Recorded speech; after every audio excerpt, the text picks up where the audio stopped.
All right, greetings, family. This is Dayvon Love, Director of Public Policy at Leaders of a Beautiful Struggle. I'm here for our event about liberatory methodologies. This event is being done in partnership with the Baltimore chapter of the Association of Black Social Workers and with Collectively. You're in for a real important and impactful conversation this evening. First, what I want to do is just talk a little bit about, what made this event come about. There have been conversations over the past several years about, racial equity, cultural responsiveness, and we're seeing the emergence or the increase in the frequency of conversations, about these topics. Unfortunately, one of the things, though, in some of the people that you're going to hear from this evening and just conversations I had with people locally, one of the things that has been important to emphasize is that being black isn't enough. Being a black person from the hood isn't enough. Being most, directly impacted isn't enough. That people in our communities that are providing services need to be equipped with methods of service that are liberatory, that enliven in us, the ability to be self-sufficient, that enliven in us the importance of actually being empowered, actually having sovereignty, like actually being able to experience and practice freedom, and not, kind of re-entrench notions of, dependence, notions of coloniality, oppressive notions cloaked in paternalism. And this is something that, not only LBS, but many other organizations are doing tremendous work in addressing these issues. And these are things that I've noticed in conversations nationally, but wanted to really anchor these conversations locally and wanted to really bring a conversation to our local landscape that really interrogates, like, what does it mean to engage in liberatory practice, whether you're a social worker, whether you're engaged in public health, whether you're a counselor, whether you just do out of school time, whether you're a mentor, those who are providing services to people in our community. We wanted to have a conversation about what it means to be engaged in a methodology, an approach to service that actually is empowering to our community. So I'll talk a little bit more about that in a few moments. What I want to do now, though, is actually do a bit of introduction. As I mentioned in the beginning, one of our partners for this event is Collectively. And Collectively, run by Brother Jamie Wooten, who's been a big supporter of LBS and someone who's done impactful work in the community, for many years. Collectively is an organization that's provided thousands of dollars to Black-led organizations in the Baltimore region. And, one of the most important things about Collectively, I'm actually one of the members of the advisory board of Collectively. And one of the things that I'm most proud of Collectively, being that it's an organization that, in addition to giving money, has really lifted up much of the work that happens in our community. Too often, we hear people say kind of cavalierly things like, ain't nobody doing nothing, right? And what Collectively is doing is really providing the ammunition to counter that narrative, for us to really see that actually every day there are hundreds of people in our community that are doing all different kinds of work. And it's just important for us to find ways to elevate and lift that work up. And so Collectively actually just finishes 28 Days of Black History, highlighting Baltimore Black organizations. And so we really encourage you all to check out Collectively, check out the work they're doing, continue to support, all the resources that you contribute to Collectively goes back into the community, goes back to Black businesses and organizations that are rooted in Baltimore, that are led by Black people in Baltimore, which is extremely important. And Collectively saw it fit to be a part of this conversation about liberatory methodology, because again, it's not just about Black people, but it's about having a practice and approach to empowering Black people that actually is liberating for us. So just wanted to provide, and Jamie wanted to be here to provide that commentary, but he's had a bit, a bit of an emergency, so we kind of, filling in for him. I'm sending him love and light. All right, so what I want to do is just give some brief commentary about the whole approach and notion to liberatory methodologies, and then I'll actually bring on the panel that we have. So one of the things that when you think about the work that is currently happening in terms of challenging the existence of racism in our society, I think we've reached a point in our society where there are conversations about issues like the prison industrial complex, right? Conversations about gentrification, right? Conversations about environmental racism, right? There are larger conversations that are happening in regards to the important work that has to be done to challenge the systems that undermine the humanity of Black people. But one of the sectors that does not get the attention that it deserves as a series of institutions that participate in the denigration of Black people are the sectors that, in fact, are tasked by this society to provide services to our community.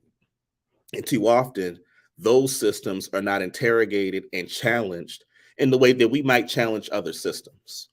And so when we talk about liberatory methodologies, a big part of this conversation is to look at what is it that we can do in terms of challenging those systems that are supposed to be providing services to our community, but in fact are perpetuating the harm in ways that may not be easy to recognize. You know, one of the things that LBS has produced over the past couple of years is When Baltimore Awaits, which is a publication we produced that kind of gave us our comprehensive analysis of the human social service sector. And one of the terms that I want to pull out of it that I use to describe a dynamic in these systems that are supposed to be helpful is the term disaster management, right? Where there's a system where these systems are often merely managing the disaster caused by the oppression and systems of domination that exist in our community, as opposed to providing approaches that actually empower us as a community. And there's a way in which those systems and how those systems operate in our community, where they render Black people dependent on institutions outside of our community, as opposed to building the ability for our community to build the institutions necessary for us to be self-sufficient and for us to affirm ourselves as people capable of being able to address our own needs. Too often, Black people are understood to be the problem, as opposed to Black people being the solution to our problems. If we are aware of our cultural resources that we have at our disposal as important tools to develop the templates we need to actually address the problems that we see in our communities. And so in terms of liberatory methodologies, you know, I'm really blessed to be around and have a lot of mentors and elders who are folks that are repositories of knowledge about systems outside of the mainstream. So when we think about a lot of the systems that I've described, a part of the way in which white supremacy operates is that, and the way that colonialism operates in our consciousness, is that many of us have been socialized in a way where many of the practices, many of the bodies of work that have been produced outside of mainstream white institutions are deemed as inferior. We are socialized to believe that. And as a result, we don't look for solutions in those bodies of work. That when we think about non-Western systems of approaches to human problems, we often don't go to those non-Western systems for solutions. And that is so ingrained in our consciousness that we, in many respects, have accepted approaches to serving our community that are oppressive, but we've been so conditioned to see it as normal that we can't imagine that Black people would have produced solutions to these problems that white folks don't have or that white folks didn't figure out. So what I want to do is start with an example, not in the arena of the social service sector. I want to, start with an example that's not in that arena, to really give people an understanding of what I'm talking about, of the kind of mental and intellectual anti-colonialism that is important in order for us to get to a place when we have conversations about liberatory methodology, we can really understand what we're looking for. So when we think of, so I'm gonna give an example. So one of the things that we are often told about America is that we're told that America is a place that developed a democracy that has never been accomplished in the history of human existence. And we're given this narrative that, you know, these people that came over from Europe had this divine intervention of intellect to construct this system of democracy that the world had never seen before. And that exceptionalism is often bestowed upon how, you know, the so-called founding fathers are framed, and that they are seen as the originators of notions of democracy and government, and that the history of government is of oppressive monarchs and tyrants, right? And that they innovated in this regard, right? So we're taught that, you know, particularly when we think about the history of Black people, that we didn't have any innovative ideas around governance, right? And that's true as it relates to other indigenous people. So I actually want to present a counter narrative to that, because in fact, those who are called the founding fathers did not originate in the notion of doing democratic governance, not even on this soil. That in fact, the structure of governance was heavily borrowed from folks that were already here. So I want to read a quick excerpt from a book called Forgotten Fathers, written by Bruce Elliott Johansson, who talks about actually where did the system of government in the United States that the United States currently has, where was it, where was it borrowed from? So I'm gonna just read this excerpt. It says that Colden was writing of a social and political system so old that immigrant Europeans knew nothing of its origin. A federal union of 5 and later 6 Indian nations that had put into practice concepts of popular participation and natural rights that European servants had thus only theorized. The Iroquoian system expressed through its constitution the great law of peace and rested on assumptions foreign to the monarchs of Europe. It regarded leaders as servants of people rather than their masters, and it made provisions for the leaders' impeachment for errant behavior. The Iroquois law and custom upheld freedom of expression in political and religious matters, and it forbade the unauthorized entry of homes. It provided for political participation by women and the relatively equitable distribution of wealth. These distinct democratic tendencies sound familiar in light of subsequent American political theory. Yet few people today, other than American Indians and students of their heritage, know that a republic existed on our soil before anyone had ever heard of John Locke or Cato or the Magna Carta or Rousseau or Franklin or Jefferson. So I read that because when we think about how do we, in the area of governance, as an example, develop approaches to governance, many people wouldn't think to look at the Iroquois nation, right, as a resource for developing a system of governance. Because again, we are socialized not to see non-Western people as having solutions to these kinds of problems, and in fact, having done it better, right?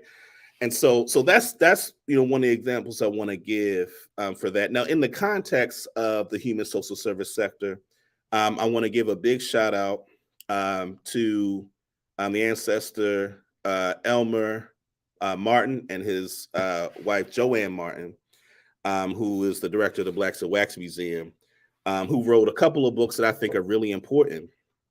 But the one that I'm going to quote from briefly is Spirituality in the Black Helping Tradition in Social Work. This excerpt, I think, helps to delineate in the context of social work, the difference between certain kinds of practices that are in the mainstream traditional versus what it is that comes from the work of people of African descent. So they say, this is on page 227, because spirituality in the Black helping tradition is oriented towards helping a positive racial self-concept and communal caregiving. It is oppositional to the mainstream social work's use of secular tools solely on the basis of empirical explanations that exclude spirituality, advance a mythical colorblind perspective, and take an individualistic approach. Mainstream social work feels uncomfortable in incorporating spirituality into the helping process, inadequate in addressing the highly sensitive issue of race, and reluctant in calling for collective approaches to build viable families and communities. So this, again, is an example in the context of social work, the distinction between many of the mainstream approaches to human service, and delineate that from what Dr. Martin describes as coming from the cultural resources of people of African descent. So that's really when we talk about liberatory methodologies, wanting to set that context so folks understood both the importance of the conversation, what it is we're looking for, and ultimately what we can get out of it. And one of the things that we hope that can come from this conversation, because as I mentioned, I think there are more conversations about these kinds of things nationally, but we really want to focus on how that conversation happens here locally, like what is considered liberatory practice here in this area. And hopefully through this, and this is a part of the importance of our partnership with the local chapter of the Association of Black Social Workers, is thinking about how we can engage in some collective action. So I hope those of you who are watching, I hope you all, of course, become supporters of LBS, become supporters of all the organizations that are here. But particularly in the context of human services, my hope as you all will, engage more with the local chapter, the Association of Social Workers, and maybe use it as an organizational container for some collective action. So that's, one of the things that we hope is a potential outcome of this conversation. So with that, I want to bring on our panel. We have a wonderful group of panelists. These are people that I've learned a tremendous amount over the years, and have contributed to my learning and understanding of a lot of these issues. And so grateful to have them on with me. So what I'm going to ask each of them to do is introduce themselves, introduce their work, and then just, in their own way, address, some of the things that I talked about in the beginning around liberatory methodologies and the importance of it. So I'll start with that, and I'll start with Mama Jerry. Thank you, Dayvon. I'm so excited to be here. So my name is Jerry Peak. I was trained in a bunch of things, but professionally, I work from the foundation of a degree in public health in the field of demography. As a social demographer, I come from a hard science background, biochemistry, and an arts background, dance. So I think the work that I do is primarily as an independent consultant, providing evaluation, data management, facilitation, training services, and more recently, coaching and mentoring, and just trying to put together ideas that align the truth of what I think we actually need in society with these data processes that, I'm a nerd, I like them.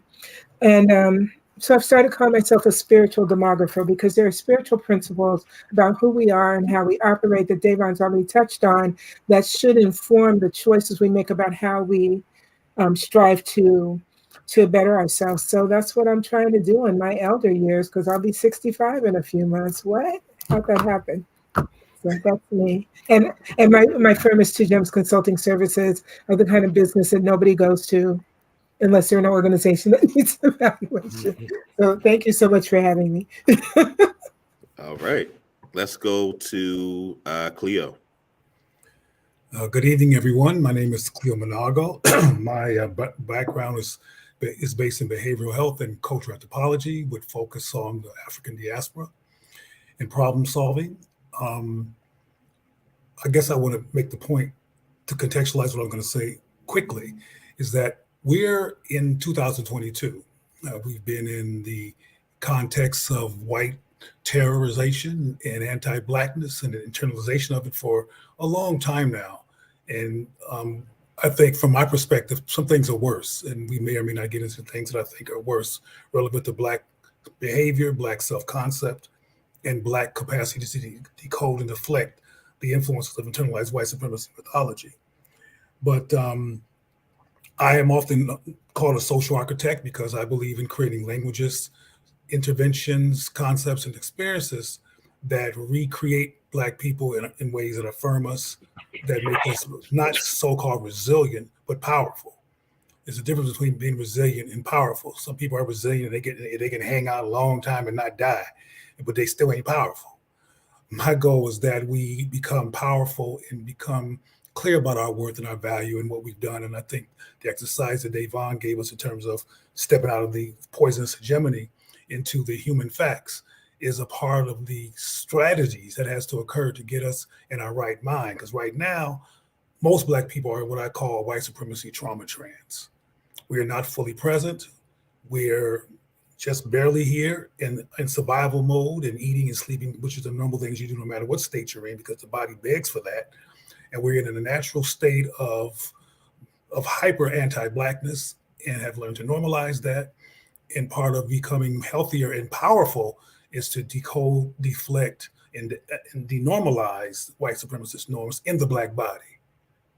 I'm talking about the Black body, not the contaminants, but the contamination. I appreciate that, Dr. Cleo. Let's go to Shauna. Hey everybody, my name is Shauna Murray Brown, and my work is to help my people remember how to heal ourselves. So it's not something that we have to go and now consume or get, but it is something that is innate in our lineage, in our connection. And when we do what Dr. Cleo was articulating, returning to our own embodiment and getting connected to the right alignment that connects us with our own power, our collective power, both spiritually, energetically, and metaphysically, then we can actually make transformative change.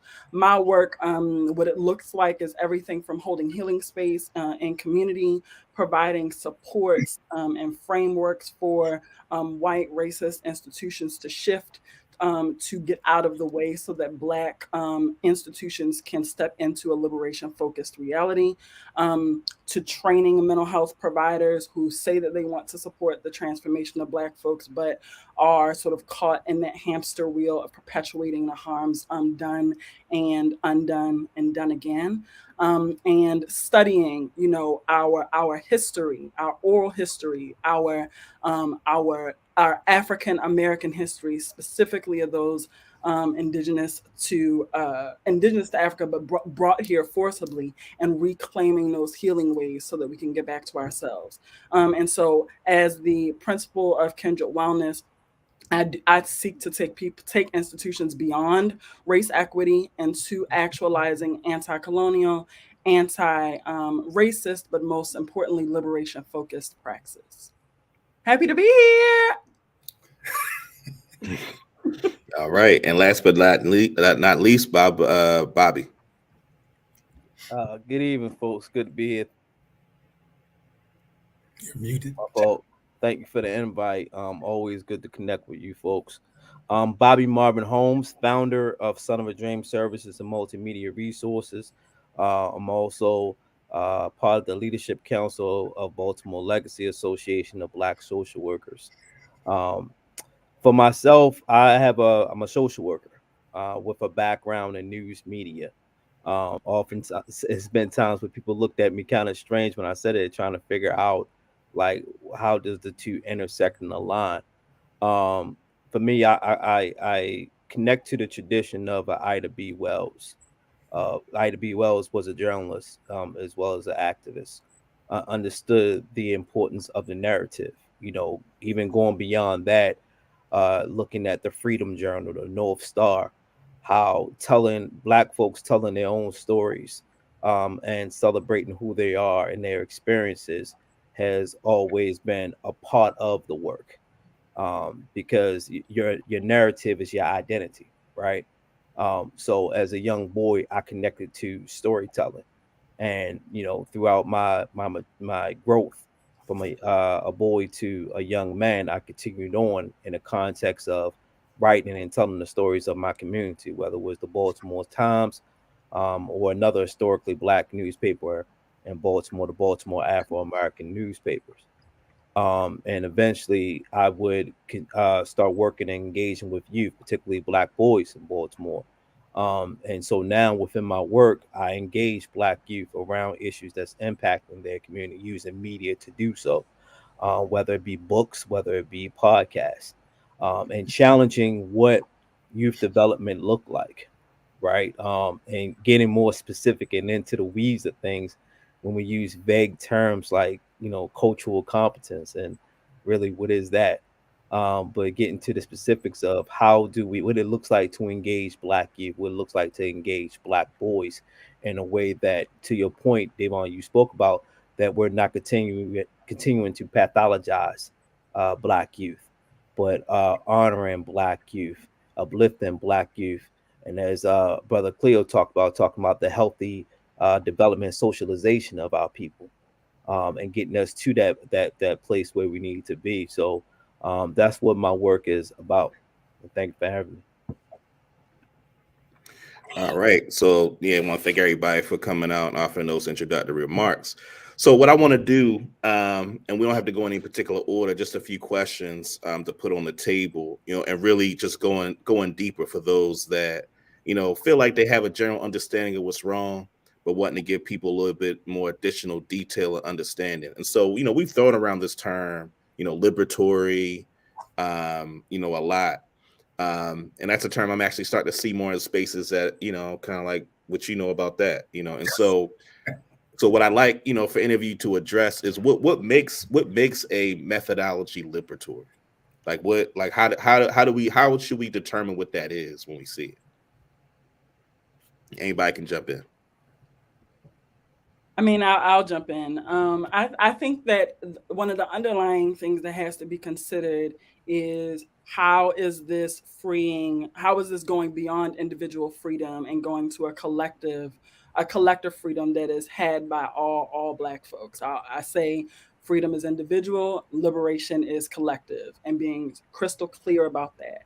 And so when you say that something is liberatory, we shouldn't just be talking about, oh, this person is now liberated or this program is liberated, but that there is an action that we should be moving towards that is coming from the radical imagination of Black folk when we are at our best. It should be quite tangible in its efforts to destroy the present system and create something brand new that's not informed by the values of racism and white supremacy and all of that we have been indoctrinated in. And it should be completely the person that considers themselves a quote practitioner or warrior or healer or builder, as Baba Wakasa Mazimoyo might articulate. If you're in any of those roles, it also requires a personal transformation for yourself, that you be committed to a continued critical consciousness raising and application, that you are persistently assessing your worldview and ensuring that you are shifting to an African-centered worldview when we're talking about the liberation of Black people, that you are ensuring that you're not fragmented in the way that this European, Eurocentric society requires us to be. And that you are cultivating deep relationship that is a villagehood, not sort of this loose term about community. So it is spiritual, it is tangible, it is embodied, and is ever moving forward that is speaking to the wellness and well-being of our people collectively. I think part of the work includes guiding Black people toward learning very specifically how to unpack internalized white supremacy in their bodies and their minds. And it's a deep unpacking. They need at least 4 or 5 suitcases, because just saying our names, believe it or not, particularly when we have a traditionally English, German, white, French name, is traumatizing to our DNA. Just saying the name in our body and that whiteness being a reference point for us on all levels is literally crazy making. And part of the work that I do, I have a model called Critical Thinking and Culture Affirmation, CTCA for short, which creates a canvas for Black people. We don't tell Black people what to think. We create a canvas to get them to think and to get them to unpack their POV or point of view and learn the difference between faulty reasoning and exemplary reasoning. Because a lot of our reasoning is faulty. For example, and there's tons of them, but we use the word, the N-word. I know what the N-word is, right?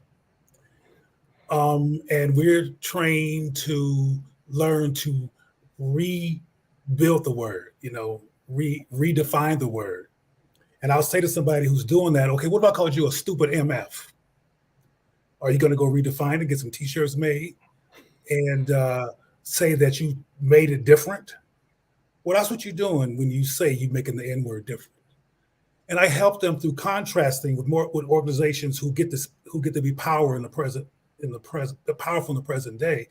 The difference between dysfunctional behavior and functional behavior, but not in a way that re-traumatizes Black people and re-blames Black people and shames Black people. One of the things that occurs in a lot of the work that I see, including some of the so-called Black power efforts, is that they're shaming of Black people instead of getting Black people to come out of the trance and learn to unlearn white supremacist norms and Black affirming affirmations.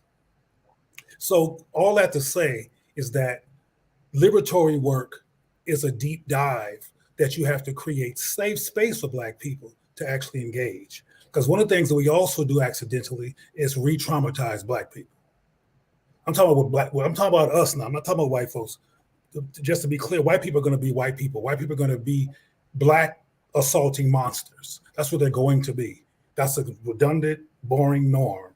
Dangerous and horrific, but boring in terms of its redundancy. What's not redundant enough as Black people learning the language, the guides, the capacity to do internal work, and the capacity to look at the world through a counter white supremacy, Black affirming lens.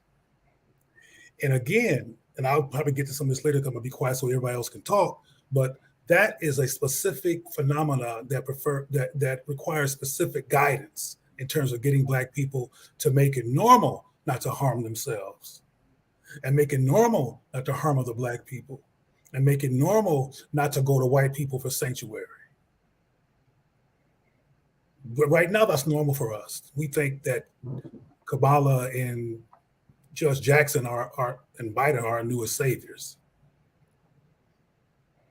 And we wouldn't think that if we were awake and if we weren't in a trauma trance. So it's about awakening us from the trauma trance through specific methodologies, which I might get into some of that later. Anybody else want to jump in? I guess for myself, I mean, just breaking down Liberatory, and you know, Shauna, we had these conversations as well. We have to understand when you talk about liberation, the act of liberating anything is confrontational. You're freeing yourself from something. You know, like colonization was very confrontational and violent. So when you're having conversations about decolonization, you can't have that conversation about decolonization without being confrontational, right?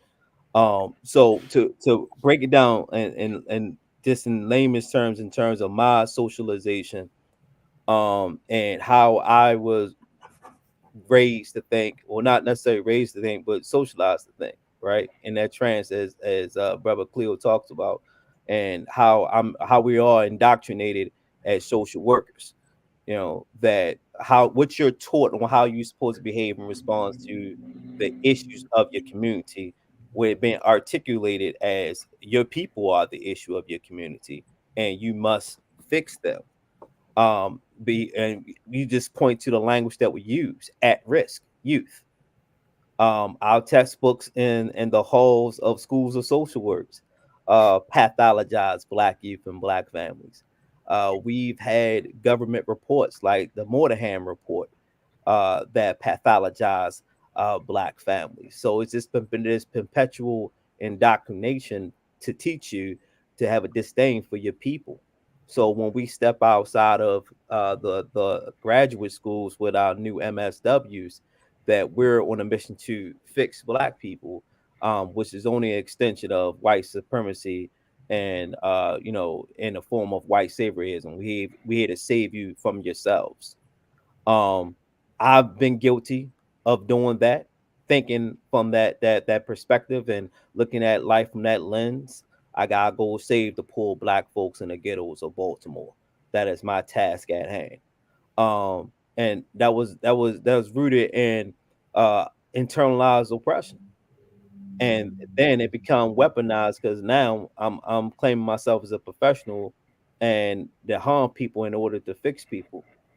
So when we talk about liberation, we have to be very clear. It starts with yourself, as folks already stated. And I think we need to be clear on that. It starts with yourself. When you talk about liberatory practices, it's not what I'm gonna do for other people, as Shauna went through with her work and decolonized therapy for Black people. Not what I'm here to fix Black people. I'm here to free Black people. You first have to understand, as a professional, as a social worker, a counselor, a mentor, that the work starts with you, because you got to teach yourself how to stop hating Black people, stop having a disdain for Black people and looking at Black people as if they're broken. That is problematic, and that requires a paradigm shift. Never mind the CBT, never mind a program or social service initiative. That is a paradigm shift, because that is going to dictate how you function as a professional. And until you check your paradigm, you can slap whatever pretty word you want on it: opportunity youth, liberatory, race equity, whatever pretty word you want to put on it. That's trending today. Black Lives Matter, whatever word you want to slap on it. It doesn't make a difference if you're looking at it through the lens of I'm here to rescue Black people, when in reality, what we were been successful at doing is creating a $1 billion system on Black pain and suffering. That's what we did that's what we've been successful at in Baltimore. We created a $1 billion business and how to address Black pain and suffering. Has anyone gotten better? I don't know if Sandtown feels that way. I don't know if Park Heights feel that way. I don't know if White Lot or Bel Air, Edison feel that way. But what I do know is there's been a assembly line of new social workers and new professionals being chimed out every year to run in to help people, but some way, somehow within this $1 billion industry, no one is better. So we have to understand when we have conversations about liberatory anything that the methodology first starts with you, not with your community. So I guess that leaves it to me. And, I think about, if I'm echoing, I do have headphones here. So tell me if it's okay. Yeah. But, I think about a liberatory methodology in the same way that Bobby was just describing, freeing ourselves, and our freedom leads to all freedom, because we started in Africa, all humans. There's no such thing as race, physiologically, biologically. It's a social construct that was designed to bring everything everyone has described, to utilize our bodies as a mechanism of gain and extraction in the specific context here in the United States, because they were not successful in utilizing the indigenous Native American people for that purpose. So they began a campaign of slaughter on them and a campaign of abuse, which leads to slaughter on us. And interestingly, I have a little trick I do in a training, a presentation that I do, and I start with the wolf and the dog. And I was doing this for a couple of years, and just recently I was kind of dialing it up, polishing it up, because when we think about the wolf, the ravenous wolf that's attacking us and doing these things, and then it's the dog, the children of the wolf that are loving and loyal and obedient and all these things because of their location to settlers, right?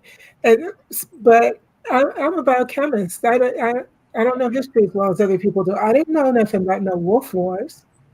Yes, there were wolf wars. It's just that practice of brutal extermination.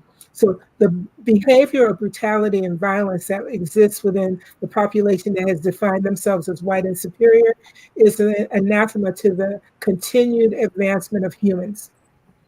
So for us to be free, we have to construct, in my mind, mechanisms that for interaction in all spheres of activity that promote our thriving.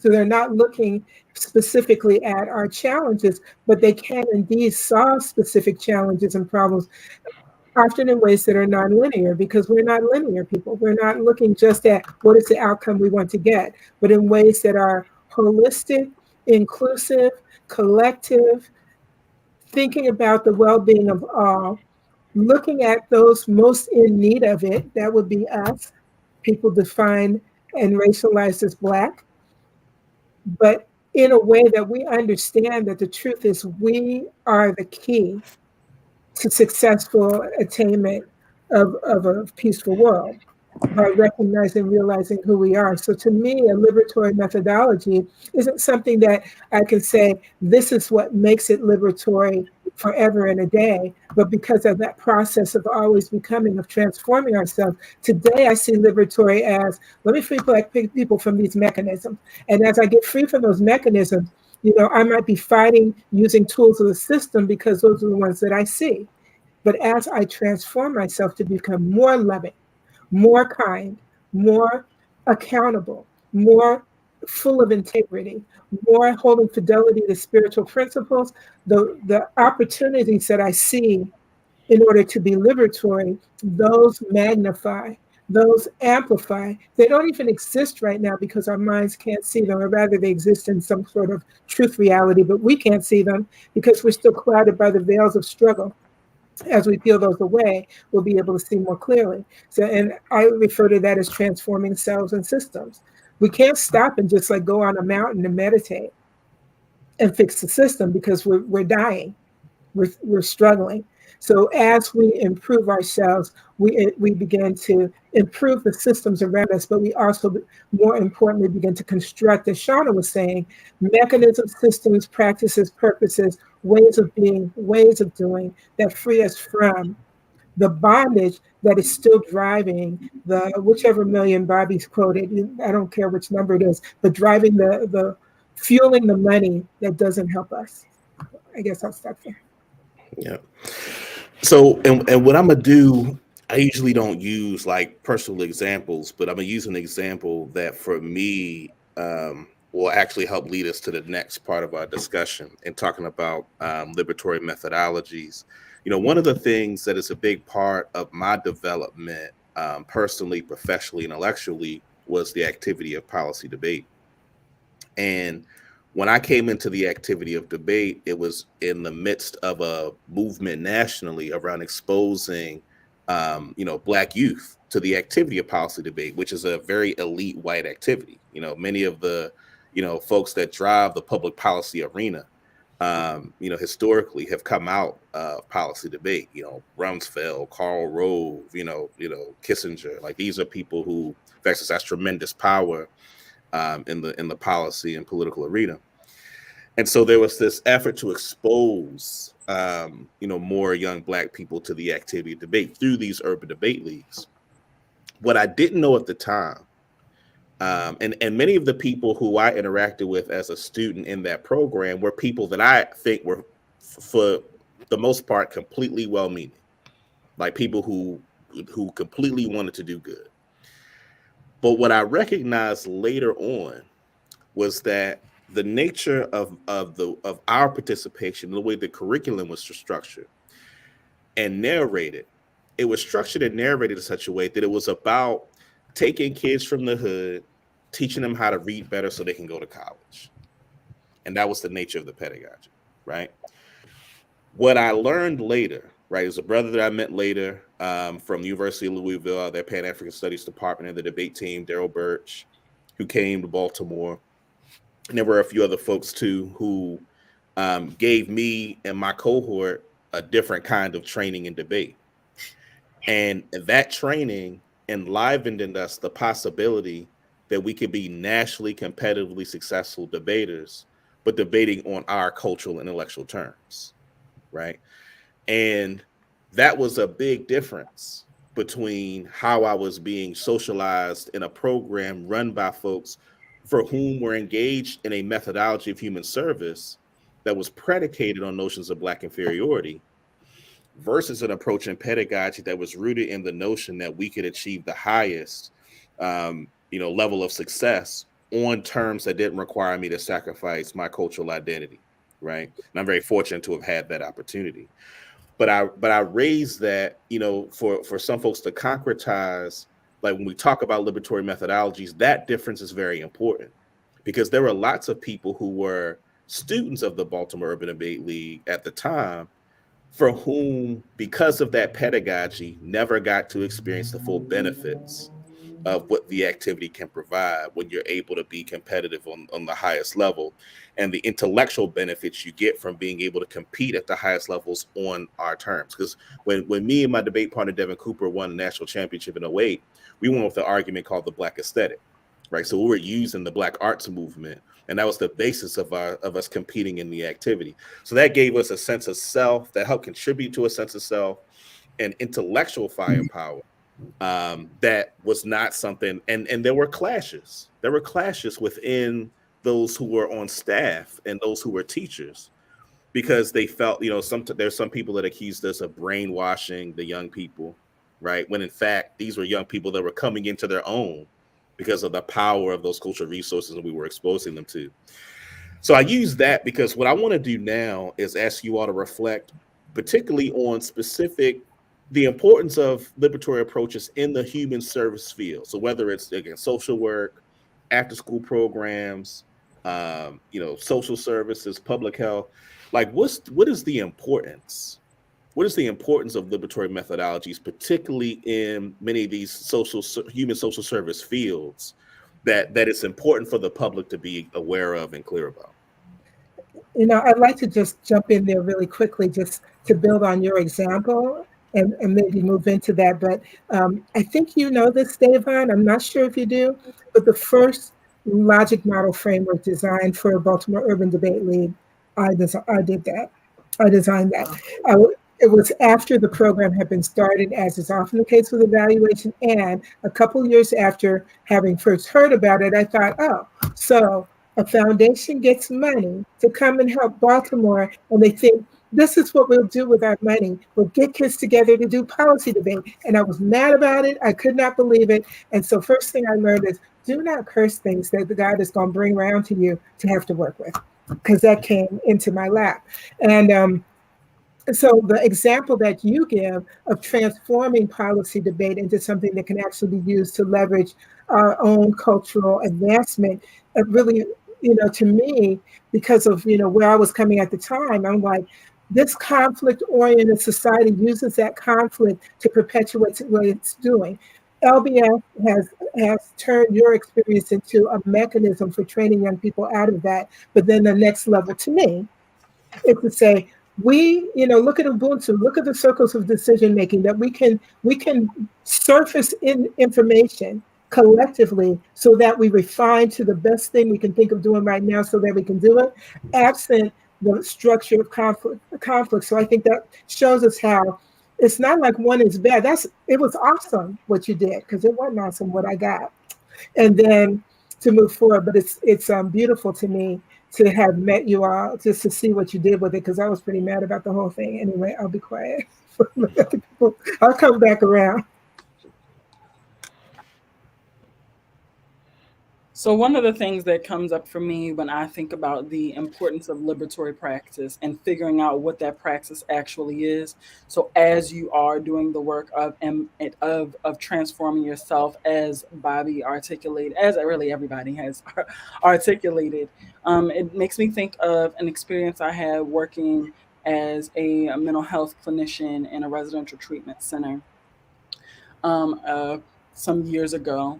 Where I was tasked with the responsibility of working with a particular population of boys who could not be managed apparently in their community. And so they were residents, they were receiving medication from the psychiatrist on staff, and I was assigned, however many clients to work with and their families. And and I was, working in partnership with another mental health provider. And there are many stories, but one that I will share is that really led me to transform my work was there was a Black boy that was on our unit, and he had been shuffled through the foster care system for many years. He had endured much physical abuse, so much trauma, and so much so that once he got placed in this institution, he requested to work with the white therapist. He didn't want to work with any Black woman. So this was a generational and systematized way of his own perpetuated trauma. He had internalized it, and he literally said to my colleague, his white therapist, I wish I could be white like you. And so when we are doing these sort of these models that are positioned in mental health care, the white therapist who was working with him didn't know what to do with that. Like, she sort of swept around it. She didn't really want to talk about it until when we were in a group session, which we were co-facilitating. This young child then drew a picture of himself with blue eyes and blonde hair. And he said, "This is my self-portrait." And he began to speak negatively of anyone Black that he didn't feel like was powerfully engaged. And I had a solid relationship with him, so I was the one that was not being attacked. And so I went to my colleague and said, you know, you need to do something. You need to embed this in the quote unquote treatment plan to be able to address this specifically. This is a mental health challenge. This is a mental health requirement. This is an emergency. You need to, and here are the things that you need to understand in order to do it. And so I start to lay out. You need to read Dr. Joy DeGruy-Leary. You need to read these insert name of Black psychologist. Like, you need to get familiar with what is happening here and how this is a necessity. And so she didn't feel comfortable addressing any areas of racism. She didn't feel comfortable reviewing things. She didn't even really want to talk about it in the therapy space. And so she didn't. She did not. Right. And so I had to go and report to my supervisor after trying to engage throughout. And I had to utilize and figure out for myself, because it was still not a requirement. Even though I made this report and all of these things, it was not a requirement to address the fact that this is what internalized oppression or injected oppression, as Baba Wakasa Mazimoyo would say, looks like. This is what it looks like embodied, where he literally began to hate himself and other reflections of himself and began to idealize whiteness. And that was a very literal example. And so when we're talking about the fact that whole institutions, whole professions will say that they're doing trauma-informed care, or they're, you know, employing these sort of trainings that's supposed to be able to address race-based trauma, but they do not have any expectation or ethical responsibility at all to be able to do this. This lets us know, okay, like this is trash. It is trash. It is not, nothing is liberatory about it. And so when you ask the question, you know, well, what are some, what the necessity of this, right? Exactly. We do see this all over community, right? We know this.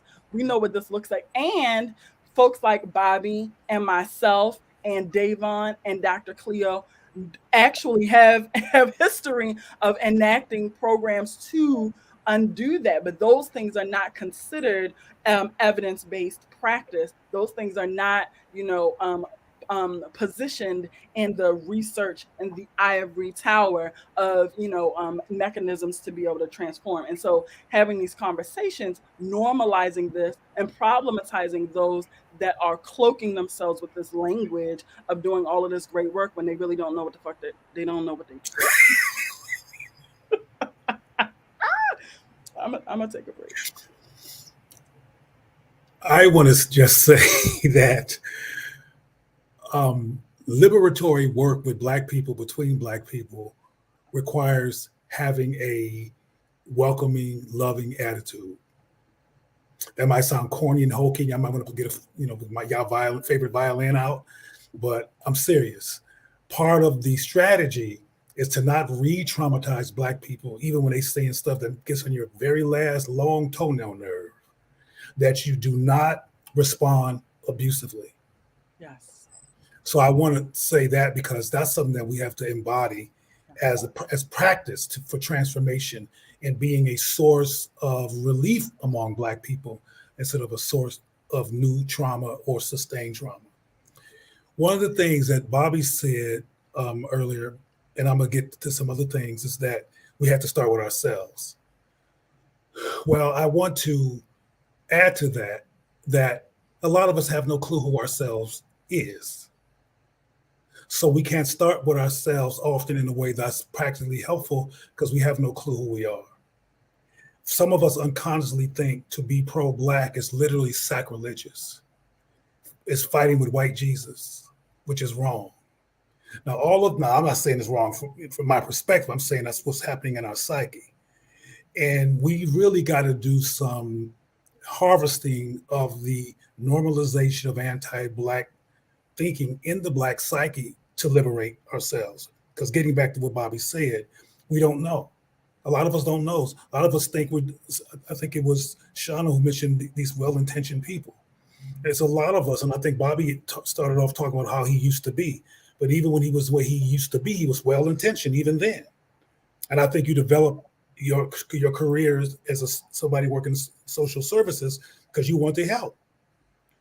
Some of us are doing great. I'm talking about Black people. I'm not talking about white people. I got to keep saying that because some of us default and think, and I'm talking about Black people. Some of us are doing great harm to each other because we don't know who we are. So we should not start with ourselves until we know who we are. Because sometimes starting with ourselves is damaging. Now I'm gonna tell a story, and I got tons. I'm an old man, so I got an encyclopedia, which most of young people don't even know what that is. But it used to be a big book. They used to go around and sell to people.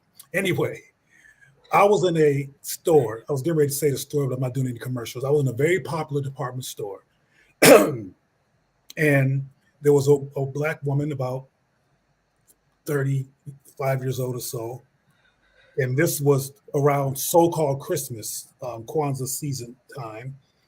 And a lot of the people in the store, which was predominantly women, the majority of them were black, but many, at least half of the buggies that I saw or baskets had white dolls in them. And this one sister that I ran into, this was a coincidence in quotes, she had 2 girls and a little boy. And the little boy was not keeping up. And probably because he was traumatized. That's probably why he was practicing careful people time that y'all call color people time. He's practicing CBT, being careful. And his mother said, after quote, I have to do the same thing Shauna did. She released me to be able to do this. She said, nigga, if you don't get your little black ass over here, I'm gonna beat the black off of you. That's what she said to this adorable little boy who probably was 3 years old. And then she happened to catch my eye, and I looked at her, and I tried not to do what I advise people not to do, which would be abusive and mean and judgmental and have an attitude and, do that kind of stuff. But I was very bothered, but I kept my face as neutral as I could. And I looked at her, and she looked at me, and she rolled her eyes. I think she was partly shamed and, didn't know what to say, so she rolled her eyes. So to make a long story long, but I'm going to shorten it. we were on our way to the cash register, and she was in front of me with her kids, and I was behind her, and we got in line. She had white dolls in her basket as well. She had 2 beautiful little girls. So I wrote a letter to her, and the letter says something along the lines of, your daughters are beautiful, so are you. And if you got them dolls that look more like them, it would celebrate the beauty of you all. Now, she thought I was flirting when I handed her the thing, and I handed it to her, and she was looking at me. I said, just take it, please. And I smiled, and like I said, I wasn't going to be mean. Can't be mean, y'all. We can't be assholes, the black people. We have to be assets, not assholes, to black people. I got to say that over and over again. And so another line opened up, and I ran to the other line because it was shorter, and she stayed in that line, and I turned around, and she was reading my note. I said a few other things, but the primary point was that you're beautiful, your dolls are beautiful. It would be great if they had dolls that reflected their beauty and not these damn white dolls. So 9 months later, I was at BWI airport, minding my own business. And guess who was at the airport? This mother. Her name, well, I won't say her name. The mother was at the airport.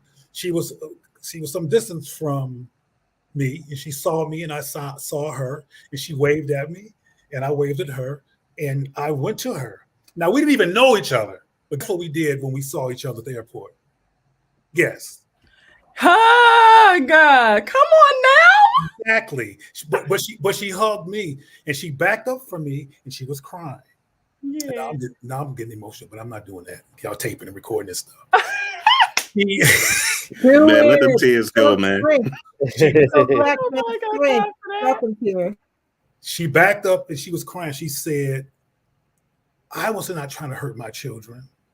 Oh, the part I forgot to tell you as I was rushing through this, that I also said was this, because it was a part about the boy that was the most moving for her. I said, please don't tell your son that she's going to beat the black off of him. This was in the store in the note. I just forgot to tell y'all this. Mm-hmm. Please don't tell your son that she's going to beat the black off of him, because it implies that his skin is disposable. Mm-hmm. So when I saw her in the airport, she backed up and she was crying. She said, I love my children. Yeah. I don't want to hurt my children. The last thing I don't do is, I said, I know you don't want to hurt your children, but what did you get from my note? She said, it changed everything for me. Mm-hmm. She said, I do not tell my son anymore that I'm going to beat the black off of him. And I took them white dogs back and got some black dogs. The essential part of that transformation, I think, in terms of the source, was that I was not mean and nasty to her, that I did not judge her. I always say all the time that getting mad at black people for self-hatred is like getting mad at somebody for limping after a car crash. They're limping for a reason. Let's not give them a new crash with our attitude, not anger. But our anger is righteous. But let's not aim it at them. And I'm going to close this tangent by saying this. A lot of black people are so successfully anti-black that we blame everything on what we call N-words. We never look at the source material and the culprit and the puppet master that created the context that led to this anti-black in the community of vicious norms. And we have to start teaching black people in terms of liberation to unlearn the paradigm of anti-black blame and understand cause and effect. In my program, as I mentioned earlier, we talk about the difference between faulty reasoning and exemplary reasoning. When somebody says, and this is literally one of the exercises, well, I don't want to work with black people. I want to work with white people because I want to be successful. We examine those kind of ways of thinking. And we ask our participants to break down the logic in that perspective. And that's a whole nother story in terms of all that occurs. But the bottom line is that it's trance breaking. And one of the best ways to break the white supremacist trauma trance is to be shockingly caring and decent and non-traumatizing black people, even when they piss you off. I'm not saying tolerate BS, please, because I tolerate none. But when I'm in the process of not tolerating it, I'm still not abusive. I'm still not hurtful. I'm still not adding new harm to a people that have made harm part of their vocabulary and part of their diet. I don't add to the diet. And that's liberatory for people. Yeah, appreciate that. Can I just make a quick comment real quick? Yeah, do you think? So what you just articulated, Dr. Cleo, is something that was powerfully transformative for me early in my work as a social worker. I had my supervisor, I'm going to call out her name because she's the bomb, Dr. Sabrina Njai. I remember I just started my private practice and she was like, come on over here, honey. Let me show you the way. And I remember being so conflicted because I was being taught as a professional that I was not allowed to love my people, that I was not allowed to love my clients, that was unprofessional. And I was like, well, I only want to work with my people and I do love them. Now, the ways in which I might hold space for them may adjust and be different so that I can actually hold the space for them, hold the container for them for their transformation. But I needed permission to be able to also have the feeling of love instead of feeling like I was betraying or doing something that was going to get my license taken away or whatever. I was literally concerned, afraid that was going to happen. And so what you articulated, like for me, it's straight up love. You can't do liberation work without love. That's you cannot. Right. It is not possible. That's right. Period. I'm done. That's true. Thank you for that, because that's true. We can't. Yeah, I'm doubling down on love is the most radical of radical methodologies that we need to have in place. Love and forgiveness, acceptance of all of us. We can't do nothing about nobody else until we accept all of us. So we got some questions rolling in. So what I want to do, and this, I think it builds off of much of what we've been talking about today. So the first question, Song Screen, you asked a question about how LBS or other similar organizations can lobby local government to adopt liberatory methodology. So what I want to respond to that by saying that a part of what we hope we can, this can be the start of, is how we can engage in some collective action on this question. Because I think, as a LBS, as an organization that, does political advocacy, we lean on you all who are the experts in the field in terms of crafting the policies that are going to be needed for our community. And what we really look forward to is an opportunity to have more of these conversations, off camera, amongst each other, building community, but also looking at how to build some collective action. And so my challenge to everybody that's on the screen and everybody that's watching or who sees this later is, when we put out a call to have conversations about that collective action, for people to show up. Right. And so, join an organization. So if it's ABSW, if it's working with collectively, if it's working with anybody that's on the screen here, like join organizations so we can engage in some collective action. So that's for that first question. Next question. Someone says, K Gold says, are there upcoming transformative classes? They say time to do work. So what I'll do, just add to that question. If you all can just share just some opportunities that are available that either you're leading or other people are leading, that would help people be trained in the ways that we all have been talking about this evening. Well, the Black Men's Exchange is preparing a calendar of retreats that we're doing at some point in this year. Our retreat schedule was interrupted by the big C, COVID-19. But now that's allegedly we're getting back into normal operations. We're planning on doing several retreats. And those retreats are centered in liberatory consciousness, frameworks, and language and behavior. And we're doing a retreat that I've talked just a little bit about with Dayvon and plan on talking with Shauna and some others. It's my perspective that this society is successfully turning Black men and women against each other and successfully teaching Black people that somebody else is a better partner for them than each other. And I have not seen enough harm reduction work, if you will, and deflection of that agenda work.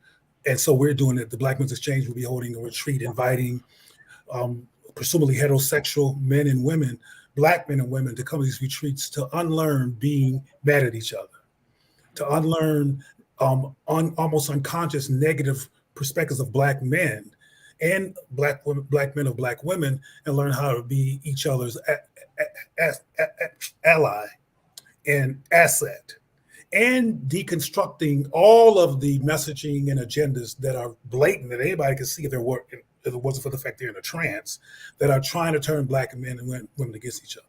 We're also doing retreats that have nothing to do with gender, et cetera, built around CTCA, which is it's trance breaking retreats, teaching Black people to unlearn the trauma trance, to learn what the cofactors are, to be able to evaluate themselves and how they treat each other and their families, and divorce themselves from anti-Black norms and white supremacy glorification, including when it comes to religion. Because that white Jesus myth is way more stronger than the Three Bears myth and Goldilocks. They're all myths, but that one is the one in Africa and in this country that is problematic. If you're going to show a site that reflects what I'm talking about even more, go to amassi.org, amasi.org. That's the Amasi Center for Black Wellness and Culture. And that center was built to liberate Black people internally, externally, psychologically, socially, linguistically, and self-conceptually. That's the why the organization exists. And if you go down some, you'll see some work in action at the Amasi Center. Our t-shirts say value Black people, because that's what we're trying to get Black people to do. And we were the first group to come up with Black Lives Matter in the year 2000. But it wasn't for white people to know that, it was for us to know that. We weren't begging white folks, please let us matter. We didn't give a damn what they thought. And that's another liberatory frame of reference. It's not giving a flying Frankfurter. That's German. Let me see. I think of something Black. I don't know. Anyway, something that's Black and flying. Foo-foo. Flying foo-foo. Okay, flying foo-foo. What they think, period. Except to defend ourselves from them. That should be our only relationship to whiteness, is defense, not comparison and what they think and all that kind of stuff. But I'm sorry. Let me stop. That was dope. I'm really excited to work with you, Dr. Cleo. So what the work that the upcoming or transformative class is a class that I offer a couple times out of the year, and it is a training that Bobby actually mentioned. And that is Decolonizing Therapy for Black Folk, which is a training intensive for anyone that does the work for supporting Black folks to heal themselves. And that specific training is transformative. It is an intensive, and it doesn't end after you complete the training. It's specifically it is specifically designed to target mental health providers, counselors, social workers, community organizers, and healers on understanding what liberatory praxis is and can look like when you are grounded and rooted in Black love and Black history and honoring that. And after folks go through that experience, they are welcome, or while they go through that experience, folks are welcomed into the Therapy That Liberates community and have the opportunity to deepen their understanding of my liberation-focused healing framework, and are offered the support to transform their practice through that. So if you go and join the wait list, you will be on one of the first folks to know. And I've heard wonderful things about your work from other therapists all up and down the Eastern Corridor. Thanks. It's true. It's true. I second that as a proud graduate of Decolonized Therapy for Black folk. I want to also lift up National Association of Black Social Workers, the African Centered Social Work Academy. I'm currently matriculating through, also known as the Academy. I'm currently matriculating through the Academy right now and looking forward to graduating later this year. But I would say is about a year-long training program where we get to sit at the feet of African-centered social work practitioners, theorists, such as Dr. Jerome Shealy, such as Dr. Carlton Anay, such as Dr. Rhonda Wells Wilbon, also Dr. Amanufu Harvey, where definitely scholarly heavy, a lot of writing, but taking a deep dive into what we heard Dayvon mention early on, the Black helping tradition. That was a book that was by Dr. Elmer Martin as well as Dr. Joanne Martin, but taking a deep dive into understanding that Black folks, we've been helping ourselves. We've been the answers and solutions to our problems since way before the Ma'afa. We've been in Africa. That it is, as to use Dr. Daniels, to use his words, it's indigenous to who we are. It's not something that we went to school for. It's not something that others had told us this is what you need to do, because truth and the reality is they only harmed us with their methodologies. But through the African Centered Social Work Academy, of course, to attend the academy, you got to be a member of National Association of Black Social Workers. You have to be of African descent in order to be a part of NABSW, in order to join the academy. But it's been an awesome experience and just helping me to understand history and culture within the helping tradition, and understanding that it is a tradition and not more than a profession. And through this process, I've learned that what I've learned is only a minute or a narrow sense of what help means. You know, what I learned in the halls of schools of social work, understanding that Black social work, as we've done it for centuries, literally centuries. You'll learn that in this program, that it's so vast and vague, how we practice and how we heal, and how we socialize our children and how we raise our families. And it's definitely been a life-changing experience, and definitely a game changer for my work as a practitioner.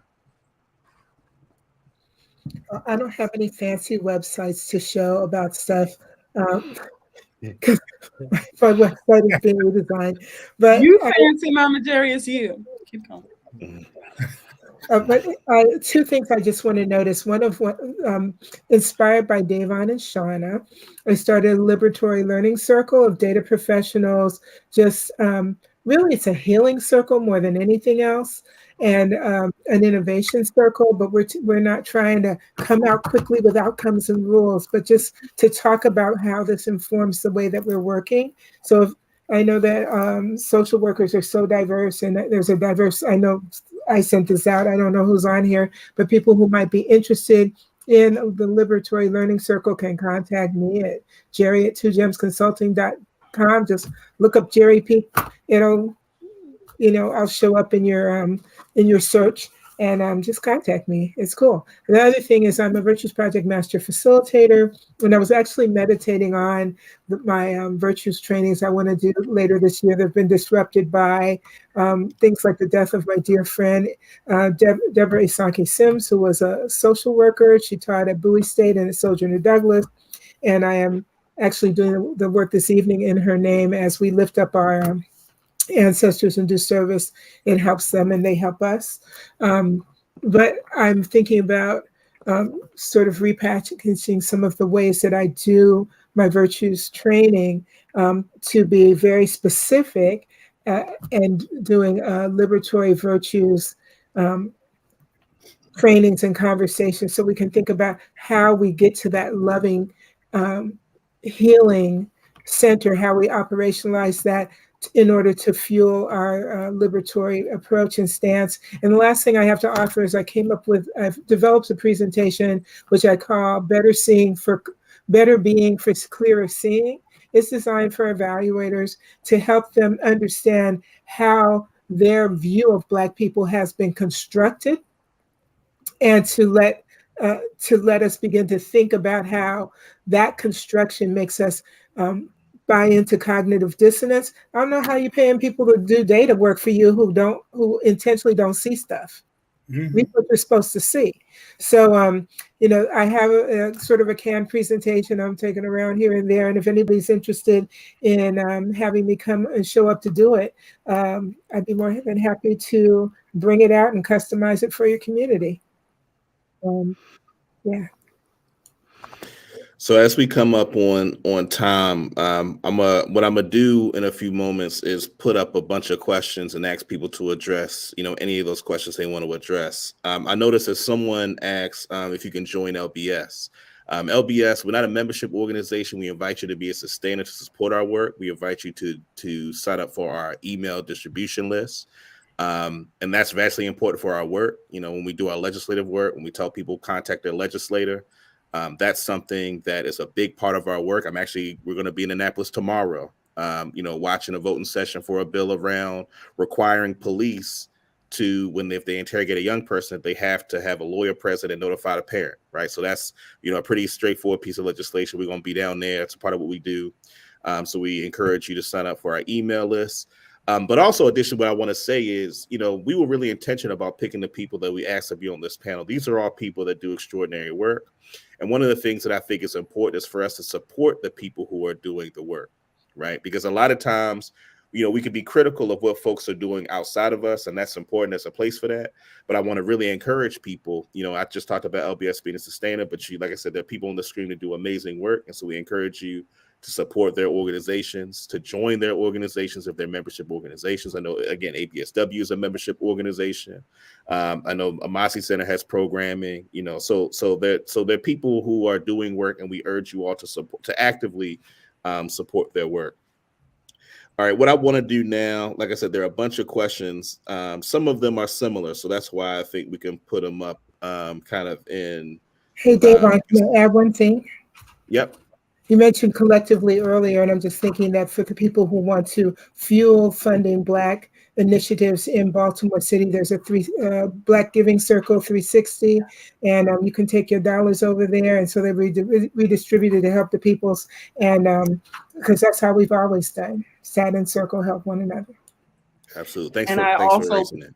And I also want to add the new Timbuktu seminar series, Dayvon, through LBS, the initiative to raise a political liberation-focused consciousness, where there are currently 2 instructors, but growing. Dayvon and I educate both in the African-centered practices and organizing, and myself on racial equity and healing and in transforming human services for Black folks. So there's plenty to get into.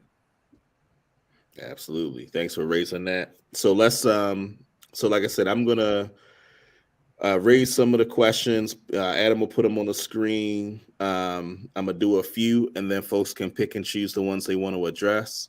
And like I said, we're coming up on time, so let's if it's okay with everyone that's on screen, let's aim for like 8:40, 8:45 ish. So we can kind of temper how we respond to the questions. So I have a question from Black Mental Health Effect. Can you touch on where to start to get to the place of starting with ourselves? So I think that's in reference, Cleo, to what you were saying. People say start with themselves. Like, what is that self? So that's the first question. Another question is, can you discuss where you think Black researchers, PhDs, public health professionals, should be positioned in the Black liberation movement? Right. So that's an additional question. That's Julian Walker. We have, that's why I want to get all these out so everybody know how to do everything. You're gonna ask them all at one. You're gonna ask them all at one Can time. you pause a I'm little gonna ask bit? them all at. All right. How are we gonna remember all of that? Some of us are old. I know. So check it out. I'm gonna type them in this private chat so we can see them.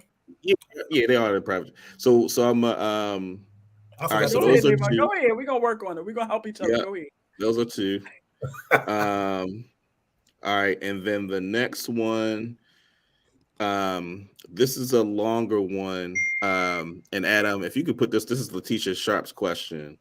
And we had asked her to clarify the question which she asked her earlier. It says, when I started listening this evening, some of the discussion was about dealing with self-hatred, hatred of Black people by Black people, us killing us, and a lot of killing is gang related. It seems that many gangs operate under a code of conduct that's the type of emulation of the Sicilian mafia.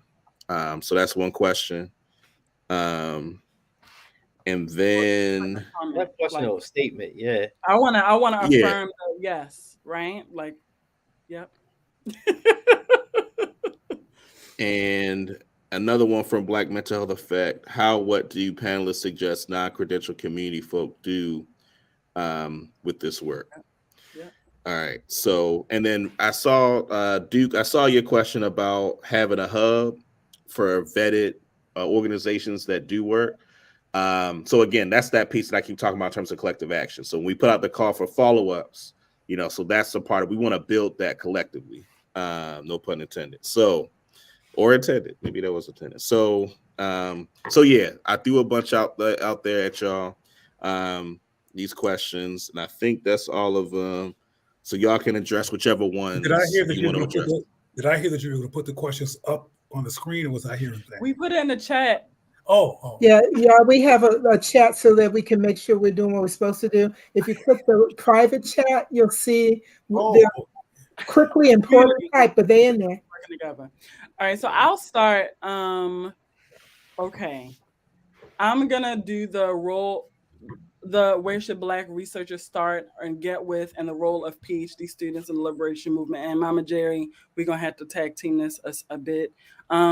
So I would say that it is super important to reach out to Mama Jerry about that liberatory circle, because that is the only space I know that actually illuminates and grounds in what it means to apply some of the ideals that have been expressed today. As a current PhD student, I think that oftentimes we are under the illusion that if we're going to an HBCU, that means that we will be positioned for the Black liberation movement, and that is not the case. And so I think it's super important to connect with others that are challenging the status quo, utilizing anti-racist, anti-colonial, and liberation-focused theories, and challenging the praxis. I am one of those that are seeking to do that, but I really, really recommend you reach out to Mama Jerry and get in where you fit in with us. I mean, I be missing meetings, but it's over there. Like, come over there. That's anything. Did I miss anything, Mama Jerry?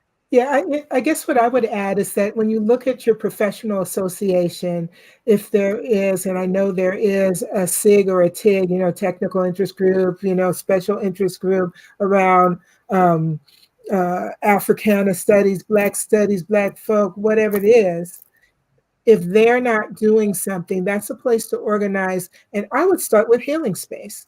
Because, in the American Evaluation Association, we have a very active TIG that has been designing healing space mechanisms for a while, but it's a very powerful place to not simply try to say what you're doing, but just for us to breathe. And in 2019, so of course we haven't been able to do it again actively, we had actually a dedicated room for healing space. It was almost like having an alternative conference space, but literally there were folk of different racialized backgrounds coming in. Like I was just in this session, and what they just, like the way somebody talked to me, I was like, I'm gonna have to kill somebody. And you could just come and talk amongst ourselves. So I find that creating those kind of spaces are really powerful, because then we're not going through that judgment. I know we don't have a lot of time, but the other thing that I would say is to find those groups who are most radical, like the Milwaukee evaluators, man, they are jamming it up, and then support their works, get your training over there.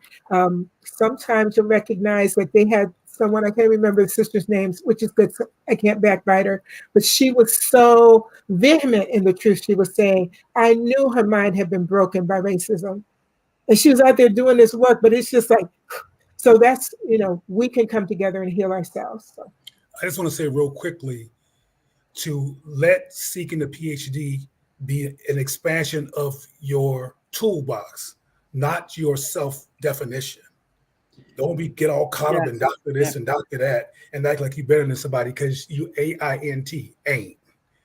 So use the seeking of that as as a way to expand your capacity in your toolbox, not as an identity. Stay Black. Period. Don't forget it. And I just wanted to add to, ask the community, get into community, your actual locale community, the Black community, and ask what is necessary so that your work can answer that question, as opposed to serving the interests, needs, and upholding racism and white supremacy in the university. I think that you need to be positioned with your hands to the ground, as opposed to trying to achieve tenure for an institution over and above the wellness of your people. All right, that's the last thing. We need to move on. Get Shauna's presentation on the website. I think this one's yours, Cleo. Okay, now this is not fair. And like that's not going to be fair to y'all if I go into the detail that I can with this answer. They said touch on. Where but see. Okay, let me pray to Black Jesus. Give me the focus here, because it has this complexity, and in 3 seconds it's difficult to reduce that complexity to answering this question. But because to start with yourself effectively, you have to do something that typically does not follow with not knowing who you are, and that is have the capacity to be clear about the fact that you need to work on yourself. But most people don't know that. Some people get PhDs because that's part of their solution to making themselves better. And they teach themselves to become more approximate to whiteness and anti-Blackness, and they become Dr. Anti-Black. So the point I'm trying to make is that starting with ourselves requires a interest, listeners, in being respectful and having integrity about being Black. That means not kissing white people's butt, not internalized white supremacy, and not treating Black people as white supremacists treat Black people, including calling each other the N-word. But that just sounds like a intellectual exercise if I don't break down, which I'm not going to do, I promise, all of the elements involved in getting out of the trance. Because before you can start with yourself, you have to get to the baseline of who yourself is. And a lot of our baselines has white supremacy pus and infection piled on it, and we don't even know who we are. So consider this, those of who are listening, consider that you might not know who you are. And don't think that's the truth because you're bad. That's the truth because you have been displaced. And you didn't displace yourself. That's right. So don't blame yourself. But Black people have been displaced, and the displacement closer to whiteness in their psychosis, it's not an improvement of ourselves as a human being. It's an interruption.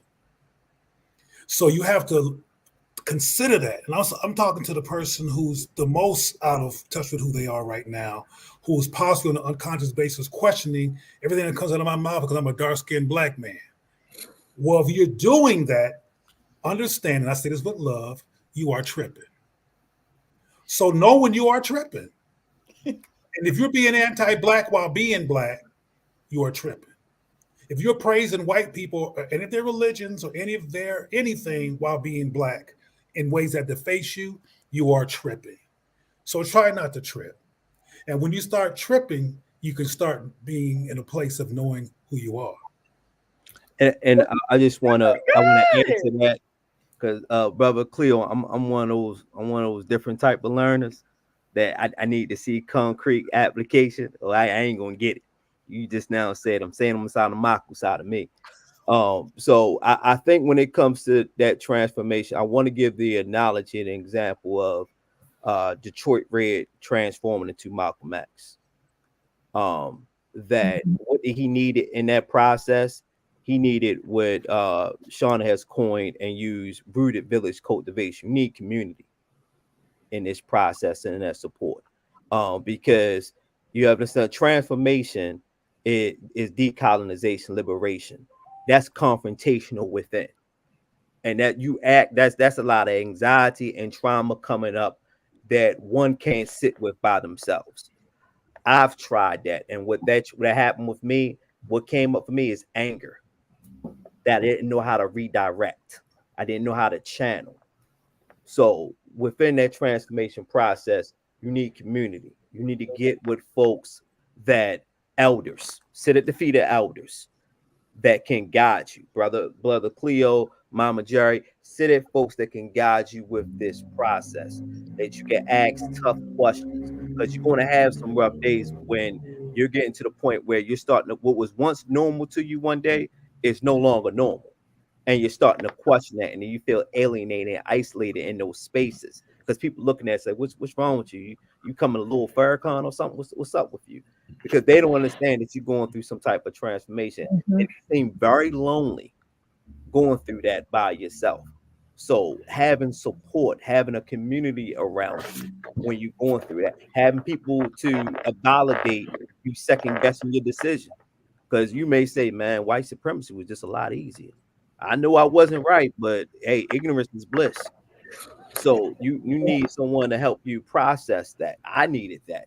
But Bobby, process was happening. So I say that as in Brother Cleo, not negating what you said. I'm saying that with that because again, we learn differently. And sure.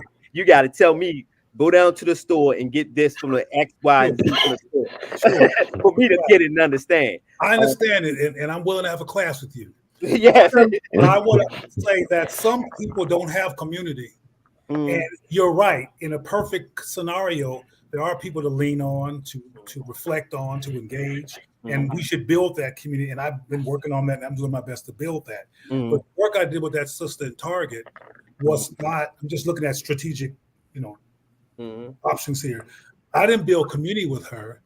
I used strategic language that happened to affirm her. When I said, your daughters are beautiful, and you're beautiful too, it'd be great if you got daughters that reflected your beauty. I was affirming her and making her consider that she was not ugly, and her daughters deserve other types of dolls. Instead of me telling her, get them damn dolls out of that bag, that's ridiculous. You hate yourself. I affirmed her because she was literally beautiful, and those two young daughters of her were beautiful too. And those white dolls didn't reflect that. And she finally told me in the interview much later that her mother did that, and her grandmother was notorious for bringing white dolls, and that her grandmother brought white dolls to her daughters.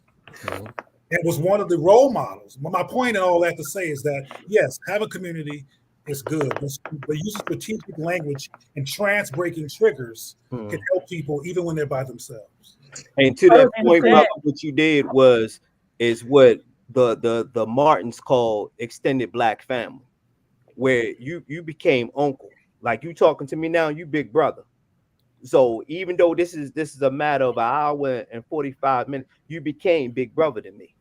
And to that woman that you engage with, again, that's extended Black family. The Martins talk about that in the book. You engaging with her as uncle, you're engaging her as pop at that That's moment. right. That's That right. for that moment you became family. For that moment you offered She hugged me like I was family. like And, mutual aid, because and you that's can do who we that are. This is who instantaneously. we are. So that in that moment, in that space, that's what you became to her. As this moment, this is what you become to me. In that small engagement, that's indigenous to who we are. So in that sense, yes, that was extended. That was community showing up for her. Even for that one moment, that was community. So, and that you can do that instantaneously. So that's one of the experiences we have in virtues training. We're looking at what are those strength qualities, so spiritual qualities that are essential to who we are. And they're in potential. Now we have to develop them. And when people sit knee to knee in the beginning of a class and I tell them to ask each other, what brings you joy? They start telling stuff to people they haven't told to their best friend. Something about that. Go ahead, Shauna. I'm trying to be respectful, but I also know we got 2 more questions to get to, and we got like 4 minutes. So I wanted to say, in alignment with the exchange that Bobby and Dr. Cleo engaged and Mama Jerry affirmed, the question about what non-credentialed community folk can do to move with this work was answered in that engagement, right? You begin that work that Dr. Cleo illuminated so eloquently, which is start to ground and move and do that work within yourself. Shift the paradigm with which you might use for your own internalized self-talk and the way that you engage with your family, your children, and in community. Begin to ask yourself the question, by exhibiting this level of violence or harm verbally to my own people in my community, who am I really shaming? Am I shaming my own people, or am I holding the systems accountable? So I think that beginning step is super important. I will also say the other thing that non-credential community folk can do. So decolonizing therapy for Black folk is open to everybody. It was just created with the individual that is navigating the medical industrial complex and the human service sector specifically in mind. But there are at least 25 folks that have gone through that training experience, and there are folks that have gone through and engaged with New Timbuktu that are community folk, that are not credentialed, that are simply seeking to get in where they fit in the work, because us as a people are central to this work. I don't know if somebody wanted to add something. I just wanted to ping Bobby on the Yeah, I wanted to just follow up on the community piece and maybe cover this piece about gangs and killings and violence. It's critical in our community, but what do you expect from the example of a harmful, violent community system that has been enacted upon us by European people? The first indication when something happens is to have a fight, to tear it down, even when they win, even when it goes their way, destructive. So the lessons out of being abused of destruction cannot be solved by more destruction. They're solved by love. That doesn't mean we don't hold people accountable and protect one another. Personal experience. Last summer, we lost in May a great nephew. In August, his brother was indicted as one of the 39 babies. So one murdered, one murdering. This is an experience that we're all having here in Baltimore, and I'm from Los Angeles originally, who exported our gangs all over the country to terrorize everyone. But it comes from a gang mentality society. We can't fix that by just saying every time we talk about the upliftment and nobility of Black people, that we look at our gangs and our problems, we say that is solved by love. And there's even research about that. There's some folks have put together programs where the babas and mamas go and talk with the gang members about the violence and say, look, we just love you and we need you. We can't be killing one another. That's where our healing comes from. We need the mirror of community to shine on ourselves. We need a lens. That's where the theories and frameworks we've been told help us attenuate, but we also have to shine down the road to look where we're going. We're living in a dystopia now. It's not just a science fiction movie. The way out of it is love. It will connect us all. I want to say real quickly that, because I think it needs to be said, that being non-credentialed does not mean being non-brilliant. Does not mean being non-capable. Does not mean being non-great, non-magical, non-powerful. It don't mean none of that. So I want to make people clear about that. I was Cleo before doctor, and I'm staying Cleo way more than I do doctor. So I want to make that clear. I know a lot of brilliant people who ain't even seen a PhD. So that should be clear. But I also want to say real quick about gangs, which I've worked with and studied in Los Angeles and Compton, California, and Inglewood to be specific. One of the most powerful questions in a very trans-breaking question you can ask, and not allowed to be a rhetorical question, is ask a young gang member, as they're called, why, and not with an attitude, not hostile, but be relaxed in their presence and go why. And to make a long story short, sometimes it never even occurred to them why. They're in the trance. They're just acting out the anti-Black N-word syndrome. They're not evaluating themselves, and they don't have a pencil in their hand with a cap on thinking about what they're doing. They're being impulsive, and they're reacting to their environment while in the trance. And one of the most powerful trans-breaking questions is to all kinds of Black folks, but we're talking about so-called gang members now, is to ask them, not viciously and with an attitude and judgment, I got to enforce that, why? And guess what happens almost every time I ask them? They start crying. I knew, almost every time. And part of them is crying because the whole thing is coming out of pain. The whole thing is coming out of hurt. The whole thing is coming out of generational lack of clarity around why people do what they do and why my daddy or mother is so angry. All I know is that it hurts. I know the language of hurt. I don't know the language of self-evaluation and transformation. So once I ask them why, the trans-breaking possibility has been triggered and we can do the other work. But and one of my concerns about some of the work I've seen in Baltimore is that it's more pathological than transformative.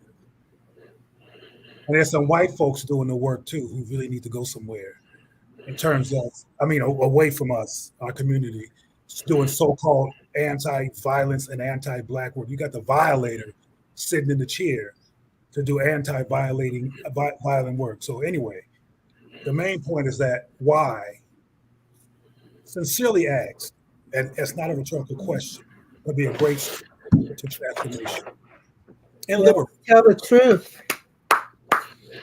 And it gives a listening ear, because when you listen to, even if they're not speaking, when you listen deeply to one another, you can listen someone into their own understanding so that their words are received as sacred, even if they're words you don't want to hear, because they need someone to receive them so they can see. And that's the mirror. Listening is so much the mirror. Myself, I hold space for a lot of Black boys across Baltimore. And the issue of violence is something that's been ongoing, and I don't know too many people who haven't been impacted by it. So when I wrestle with the idea of it, what comes to mind, again, I'm a visual learner. I see things in stories and media context. So what comes to mind immediately is that scene from the movie Juice, where you have Tupac in the hallway with Omar Epps, and he looks at him and tells Omar Epps, I don't give a fuck about Raheem. I don't give a fuck about Steele. I don't give a fuck about myself. This is the line that Tupac spewed to Omar Epps. And what immediately comes to mind when I think about that is what Dr. Joy DeGruy talks about in post-traumatic slave syndrome, that vacant esteem. That and what Dr. Amos Wilson goes deeper with, where we talking about Black people committing violence against Black people. This is internalized oppression. That's a feeling that roots from a sense of powerlessness, feeling like you have no control. So you're willing to fight for control and a sense of power, even if it means inflicting harm against people who look like you. So I think that context is needed when we start talking about the violence that we're seeing in our community. And I remember years ago, Adam Jackson brought it up when you talk about the violence in our community. I think he was on Fox, not the best platform, but they brought it up talking about, yes, it roots in structural racism, and he was cut off immediately and interrupted by Sean Hannity, of course. But when you look at what has racism done to us and how you've been taught to hate yourself, going back to what Malcolm X said, who taught you to hate yourself? When you hate the fact that you don't have materialism, when you hate the fact that you don't have resources, when you don't hate when the fact that you don't have control and say so in your own life, you're gonna fight for it by any means necessary. So you're gonna inflict harm. Crime is a matter of proximity. You're gonna inflict harm to those who are closer to you, with no regard of who they are, no regard that it could be someone of relation, because that self-hatred, that vacant esteem, as Dr. Joy talked about, is rooted so deeply in who you are. So when you sit down, hold space for boys in Baltimore, and you have conversations about the violence, and you have conversations how it impacted them, yeah, they're hurting, yeah, they're traumatized by what they're saying, but at the same time, it's a replay over and over again. So it's a difficult thing for anyone that's holding space as a therapist.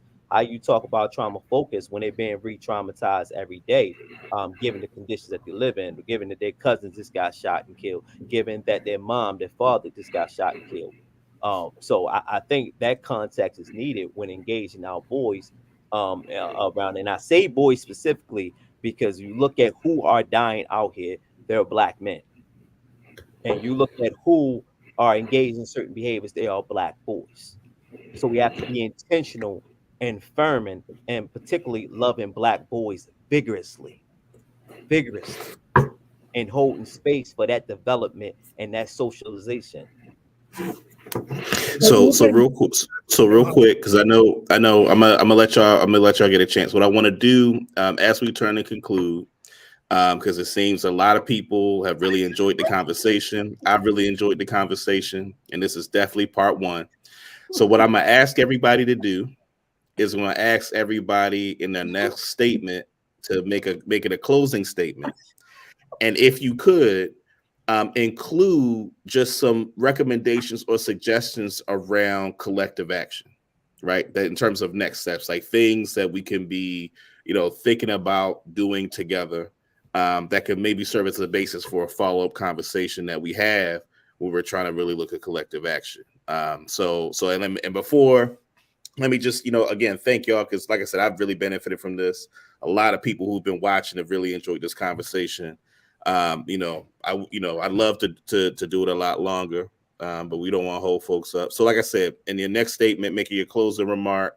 And if you can, connect us to some potential recommendations of collective action, and I'll let y'all, pick up however you want to do it.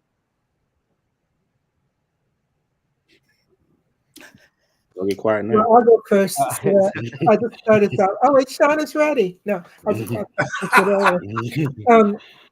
first, I want to thank all of you. And thank you, Dayvon, for thinking of me and inviting me.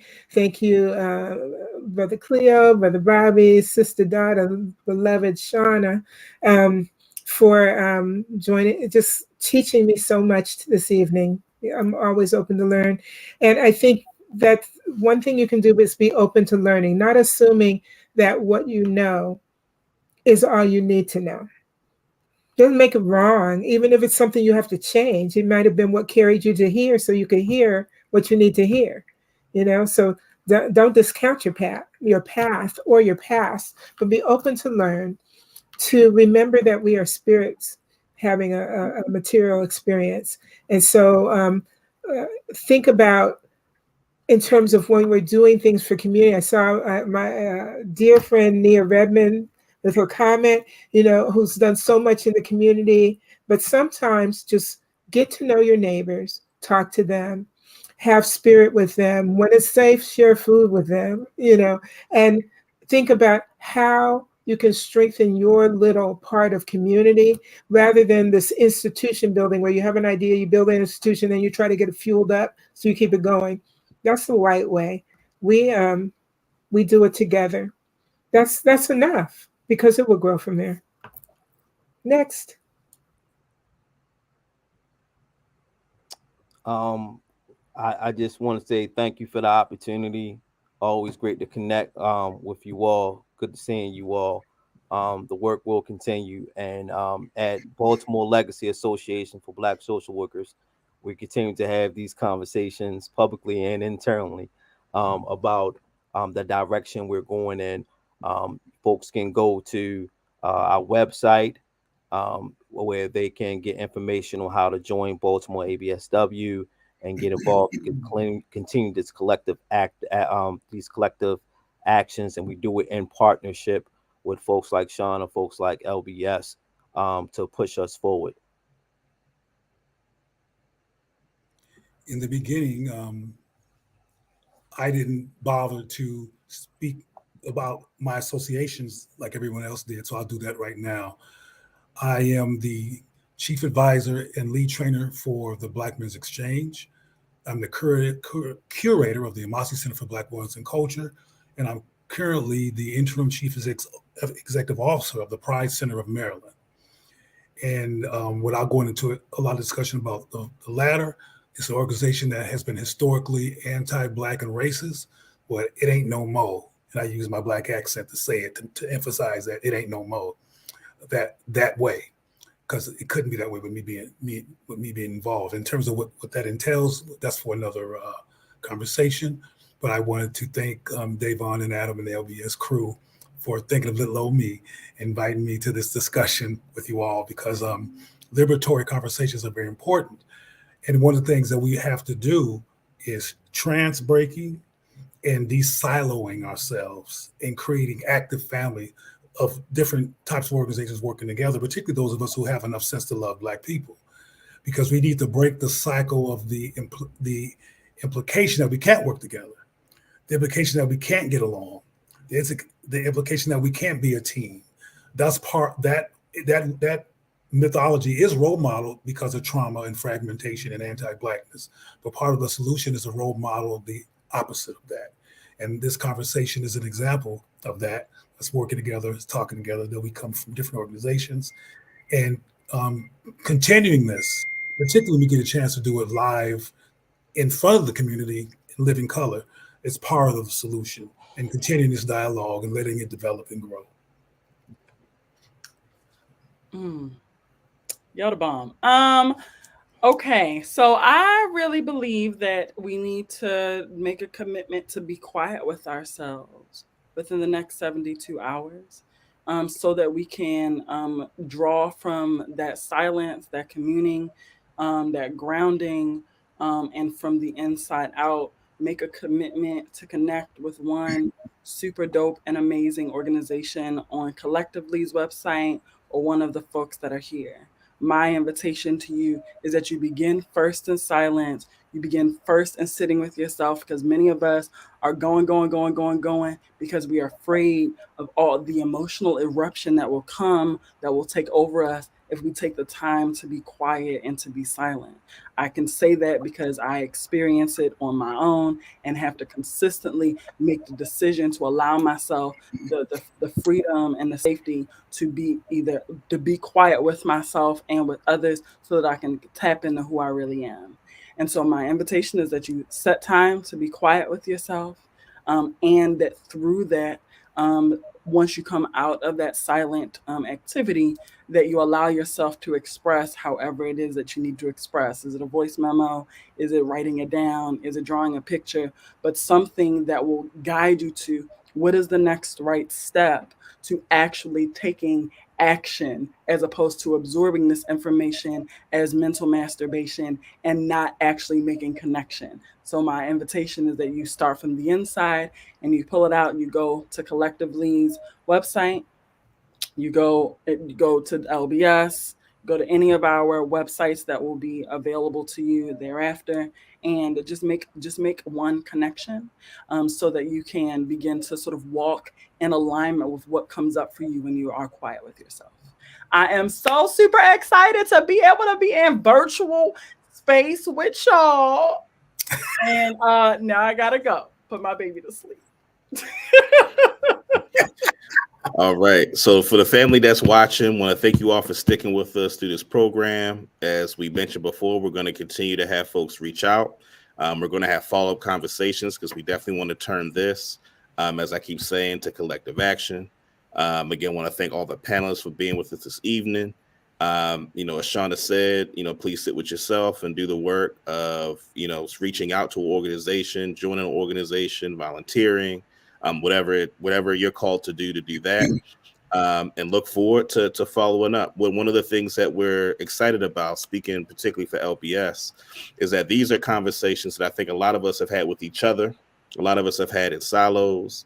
And there's a lot of opportunity to use the collective power of Black people, particularly in this larger context, to try to make sure that we can steer resources and we can help to create an ecosystem of thriving, of self-sufficiency, of power. And I feel like this conversation was a great example of that. So my hope is that those of you who stuck around to watch this or who will see it later will, feel the energy and power from this conversation and be driven to action in supporting the work that Black people are doing in Baltimore, despite whatever narratives that are out there. So once again, I want to thank you all for sticking with us. Again, I'm Dayvon, Director of Public Policy, Leaders of a Beautiful Struggle. You all enjoy the rest of your evening. Looking forward to seeing you all soon. Take care. Good night.